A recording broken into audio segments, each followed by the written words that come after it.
last video of the day. What's up? I got this video from my boy Music Vibe. You know what I'm saying? Music Vibe definitely tapped into all the reactions I did to his videos, and those videos definitely went up on views and likes.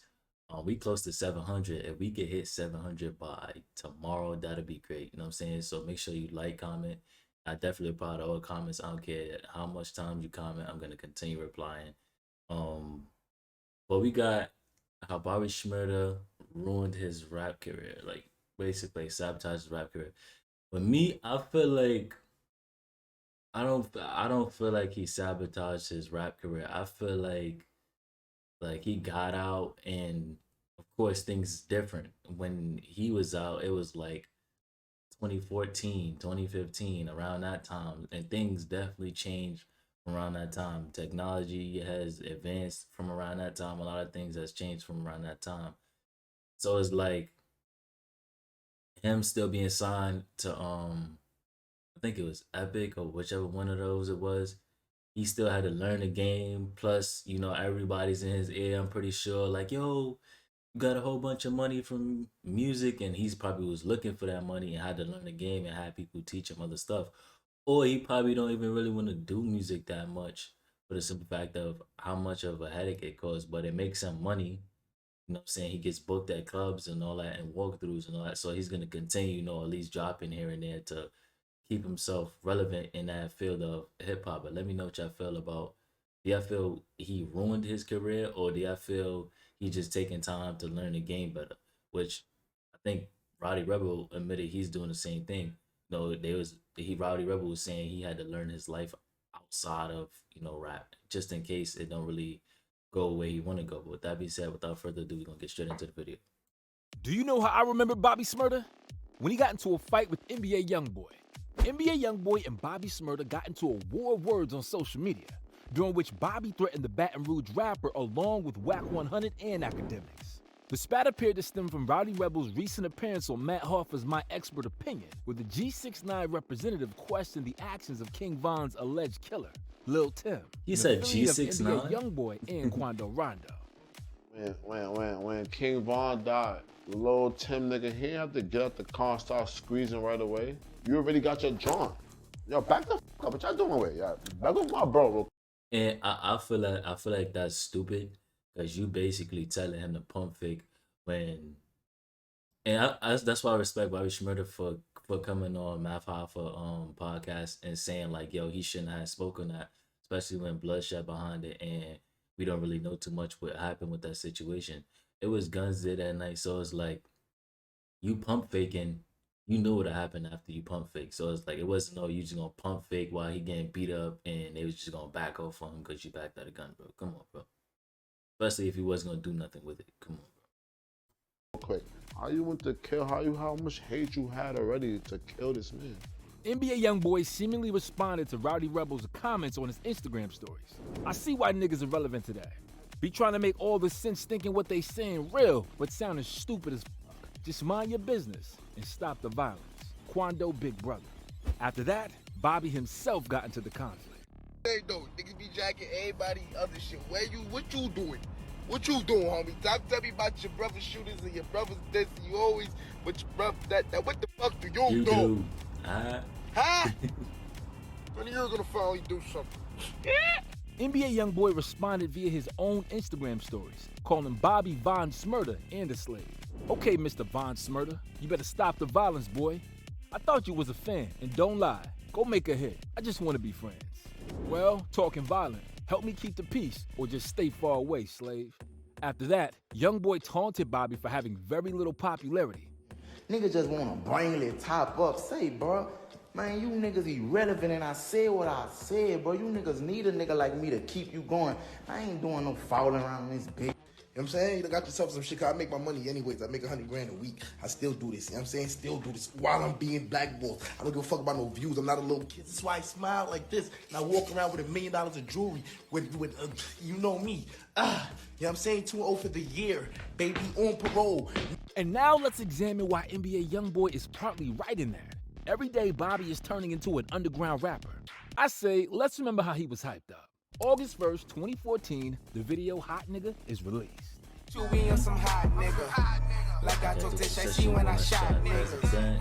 Like you seen him twirl, then he drop nigga. Which is starting to get a crazy amount of views. It was like the beginning of social media. Social media, yeah. 2014. It was like the beginning of viral. Right. Big up my man Foreign Fabio, but I think you were like viral way before that, right? Yeah, way before that. His Shmurda dance went viral. It was copied by NBA players and even Jay-Z. He performed on the same stage with Meek Mill and Raekwon, and he couldn't believe that he became known worldwide.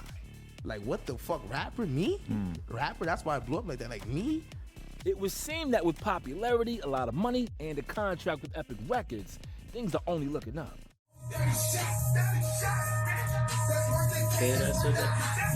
Yo, let me know in this situation, what, like, if that was y'all song and y'all had to perform, would y'all perform that song in front of all those white people? Let me know what y'all would do in that situation. But in December 2014, he was detained along with a dozen more members of a criminal group, which had long been under investigation. A partial list of sins includes murder, attempted murder, drug dealing, and illegal possession of weapons. A total of 21 weapons were seized from the gang.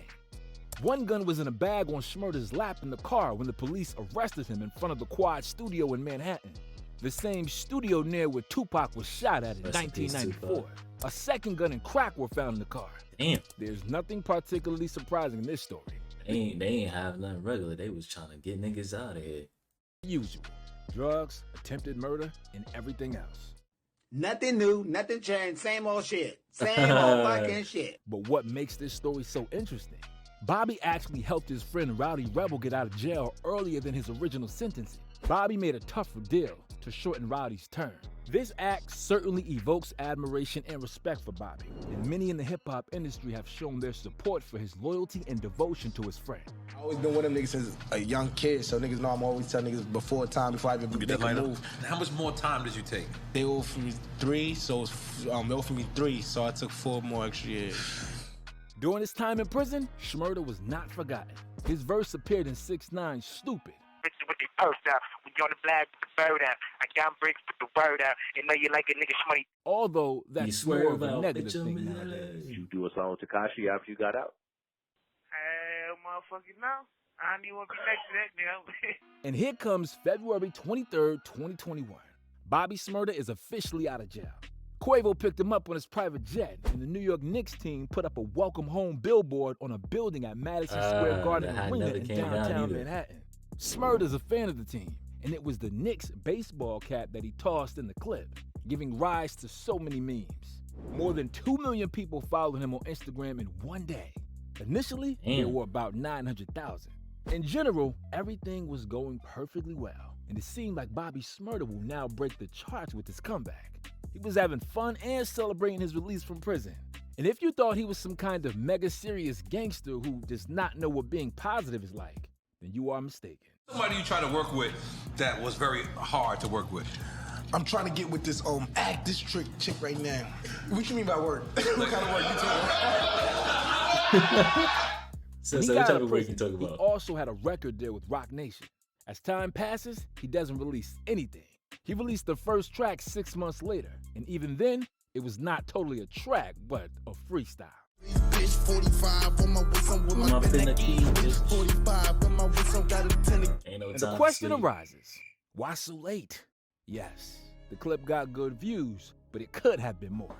I think that's because, like he said, with the whole Black Boy situation, that's because him coming out of the record deal he was with, and then they didn't really do too much for him for the simple fact that they knew he was gonna come out and he wasn't gonna re-sign with them. So I guess they tried some funny business behind closed doors, and then he was supposed to be signing Roc Nation and all that stuff, and some funny shit happened with that too because of the label he was signed to before. 9, who got out of prison, did it much more competently. As soon as he was released, he immediately began to release music videos that brought him huge views, with Gooba being a prime example. This video hit 40 million in one day. Now imagine if Bobby Shmurda would have done that. The latest track that got good streams so far is the one with Quavo and Rowdy Rebel. My little bitch, she bad. After several singles that received very few streams, it turns out that he is not fond of the collaboration with Epic Records. This is not a cry for help. This is a message and understanding for my... That video right there, they say somebody just pulled up on him and shot that video on an iPhone. That's crazy. Fans that they stopping my music and prolonging my career. I've been holding shit down, doing everything on my own since I've been home. It's been a year now. I still feel like I'm in prison. And by the way, the album's done, ready to live. Please, I need them to let me go. Hashtag free murder, Bobby said in a caption for his post. But he's lost momentum. He's lost the momentum with the fans because the fans keep seeing him everywhere else. Bobby, what happened?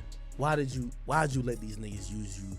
In the post itself, Bobby wrote there's a 70-year-old lady running his label, referencing 69-year-old Epic Records CEO Sylvia Rome, and that despite being in jail for 6 years, they kept him signed to continue earning money off him. He said that while he loves Rome, and that's crazy for the simple fact that they didn't want to do nothing to help him get out that situation, but they wanted to keep him signed to steal money from him. That's weird. Frustrated, she and Epic are not willing to let him go and release his own music. No matter what I do, I've been signed to them since I was 19. I did 6 years in jail trying to get off this label. Before I came home, you name one person in the industry a label keeps signed in jail for 6 years. Yeah, I made them more millions than they ever gave me. Just let me go. Yeah, and then they would lie to you and make you would tell them, I do not want this, that, and the third. And they would say, yeah, this make sure this says this, that, and the third. It doesn't say that. You would sign it, and then they do shit like that. And I learned a lot. You learned what not to do? I learned what not to do, what to do, when to shut the fuck up, when to talk, when to this, that. All these niggas is gangsters. He also left Rock Nation and explained why he no longer wants to deal with labels and will be an independent artist. As for his next musical projects, in 2022, he released the Bad Boy EP. And you already understood the streams are low and far in between.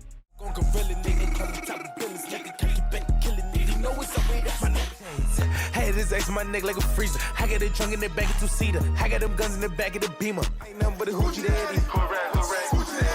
Ain't nothing but a hoochie daddy. And he recently released a joint album with Lou Got Cash. I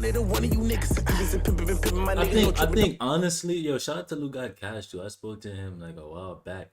I feel like he honestly brought Bobby Shmurda back out that bag. Like, I feel like if Lou Got Cash could keep sticking by him, I seen him in his Math Haifa interview too. If he could keep sticking by him and make him put out shit like this, he could definitely earn his spot back.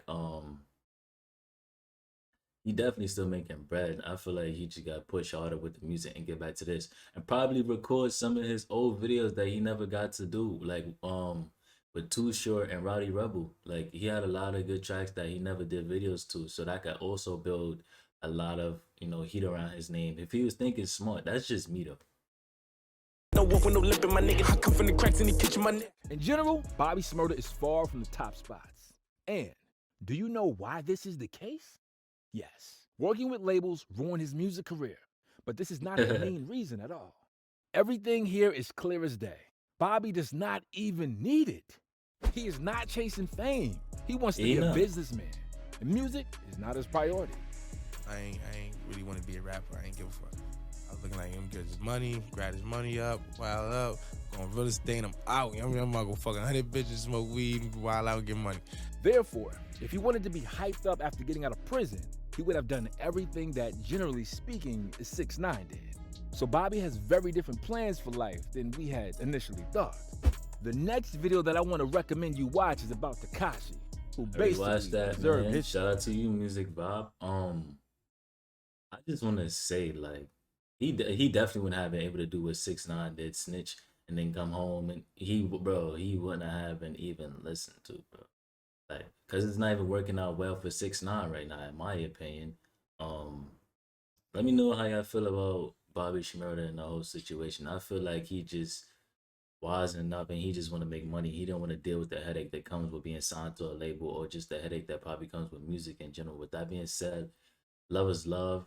I'm saying hopefully we can hit 700 today, and I'm gonna catch y'all in the next video, man.